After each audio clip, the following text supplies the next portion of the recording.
اعوذ باللہ من الشیطان الرجیم بسم اللہ الرحمن الرحیم وَإِذْ قُلْنَا لِلْمَلَائِكَةِ اسْجُدُوا لِآدَمَ فَسَجَدُوا إِلَّا إِبْلِيسَ، اور وہ وقت قابل ذکر ہے جب ہم نے فرشتوں سے کہا کہ تم آدم علیہ السلام کو سجدہ کرو، تو سب فرشتوں نے سجدہ کیا سوائے ابلیس کے۔ ابا واستکبر، اس نے انکار کیا، واستکبر، اور اس نے تکبر کیا، وکان من الکافرین، اور وہ کافرین میں سے ہو گیا۔ پچھلے واقعے میں جب آدم علیہ السلام کی فضیلت تمام فرشتوں پر ظاہر ہوئی اور یہ ثابت ہو گیا کہ آدم علیہ السلام زمین کی خلافت سنبھال سکتے ہیں اور ان میں وہ ساری صلاحیتیں خلافت سنبھالنے کی موجود ہیں، آدم علیہ السلام کا جب یہ شرف فرشتوں اور جناتوں پر ظاہر ہوا تو اب اللہ تعالیٰ کو یہ منظور ہوا کہ اس کو عمل سے بھی ظاہر کروا دیا جائے۔ پھر اللہ نے فرشتوں کو حکم دیا کہ تم آدم علیہ السلام کو سجدہ کرو۔ سب فرشتوں نے اللہ کے حکم کی تابعداری کی، سب نے آدم علیہ السلام کو سجدہ کیا،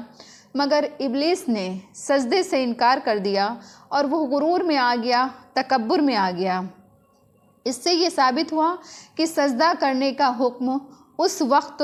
کی مخلوقات کے لیے عام تھا، یعنی فرشتے اور جنات اس میں داخل ہیں، مگر حکم میں صرف فرشتوں کا ذکر آیا ہے، اس لیے کہ فرشتے سب سے افضل اور اشرف مخلوق تھے۔ جب آدم علیہ السلام کی تعظیم کا حکم ان کو دیا گیا تو جنات تو اس میں بدرجہ اولا اس حکم میں شامل ہو گئے۔ خلاصہ یہ ہے کہ آدم علیہ السلام کو فرشتوں کا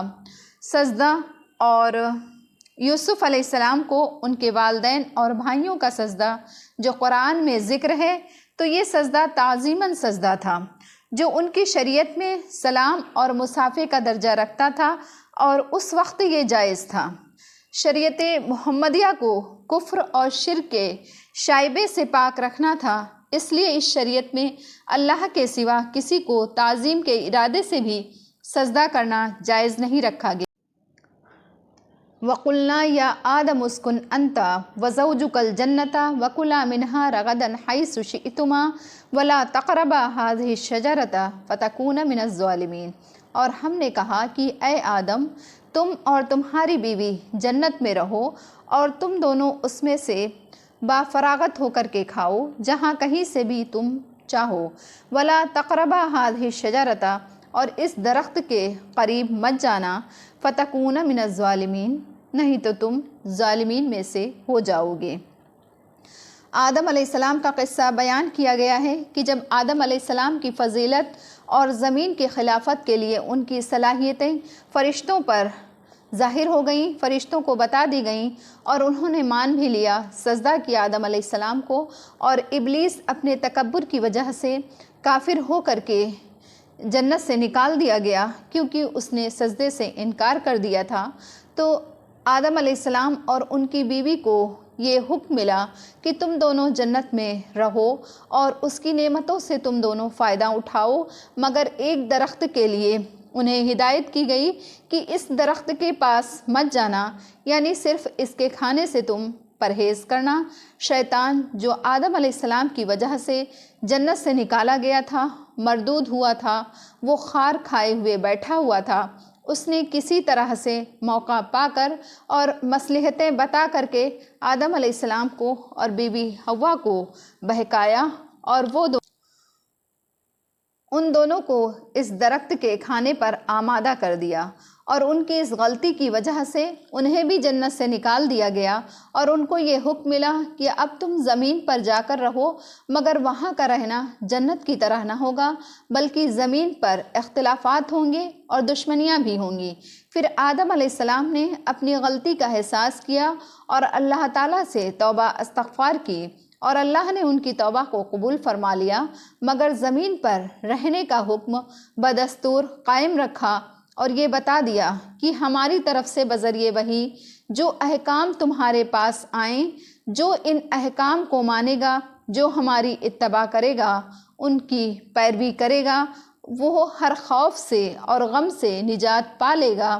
اور جو ان کو نہیں مانے گا، جو ان کی پیروی نہیں کرے گا، اس کے لیے جہنم کا عذاب ہوگا۔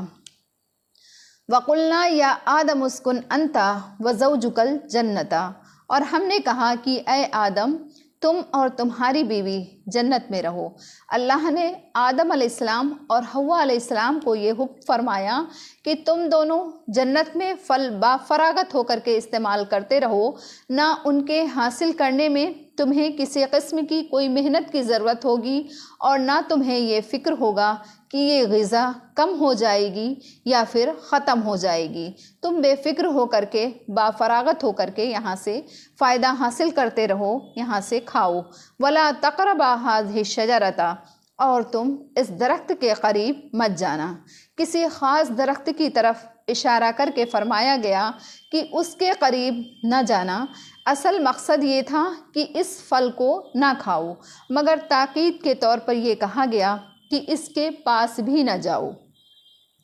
فَتَكُونَ مِنَ الظَّالِمِينَ، نہیں تو تم ظالمین میں سے ہو جاؤ گے، یعنی اگر آپ نے اس منع کیے ہوئے پھل کو کھایا تو آپ ظالموں میں سے داخل ہو جائیں گے۔ اس واقعے سے معلوم ہوا کہ حضرت آدم علیہ السلام کو کسی خاص درخت کے کھانے سے منع فرمایا گیا تھا، اور یہ بھی بتایا گیا تھا کہ شیطان تمہارا دشمن ہے، ایسا نہ ہو کہ وہ تمہیں گناہ میں مبتلا کر دے۔ اس کے باوجود آدم علیہ السلام نے اس درخت سے کھا لیا جو بظاہر گناہ ہے، حالانکہ انبیاء علیہ السلام گناہ سے معصوم ہوتے ہیں، اس لیے کہ انبیاء علیہ السلام کو تو لوگوں کا مقتدی بنا کر بھیجا جاتا ہے، ان سے غلطی، کسی غلط فہمی یا بھول کی وجہ سے ہو جاتی ہے، کوئی جان بوجھ کر کے اللہ کے حکم کے خلاف نہیں کرتا۔ آدم علیہ السلام نے بھی جان بوجھ کے اللہ کے حکم کے خلاف نہیں کیا، اور یہ بھول ہوئی ان سے کہ وہ شیطان کے بہکاوے میں آ گئے۔ بہرحال حضرت آدم علیہ السلام سے یہ غلطی جان بوجھ کر نہیں ہوئی، بھول ہو گئی یا اجتہادی لغزش جو حقیقت میں گناہ نہیں ہے، مگر آدم علیہ السلام کی شان نبوت اور قرب خداوندی کے اعتبار سے یہ لغزش بہت بڑی سمجھی گئی، اور اللہ تعالیٰ نے انہیں جنت سے نکال دیا، اور آدم علیہ السلام کو پھر احساس ہوا۔ آدم علیہ السلام نے توبہ استغفار کی اور اس کے بعد انہیں معاف کر دیا گیا۔ اس طرح سے یہ سوال ہوتا ہے کہ آدم علیہ السلام اور حوا علیہ السلام کو اللہ نے پہلے ہی خبر دے دی تھی کہ ان الشیطان لکما عدو مبین، شیطان تمہارا کھلا ہوا دشمن ہے، ایسا نہ ہو کہ یہ کوئی ایسا کام کرا دے جس کی وجہ سے تمہیں جنت سے نکلنا پڑے۔ پھر حضرت آدم علیہ السلام اس کے دھوکے میں کس طرح سے آ گئے؟ اس کا جواب بھی یہی ہے کہ اللہ نے جنات اور شیاطین کو مختلف شکلوں میں ظاہر ہونے کی قدرت بھی دے رکھی ہے۔ ممکن ہے کہ وہ کسی ایسی صورت میں سامنے آیا ہو جس کی وجہ سے آدم علیہ السلام یہ پہچان نہ سکے ہوں کہ یہ شیطان ہے، اور وہ اس کے دھوکے میں آ گئے۔ صدق اللہ العلی العظیم۔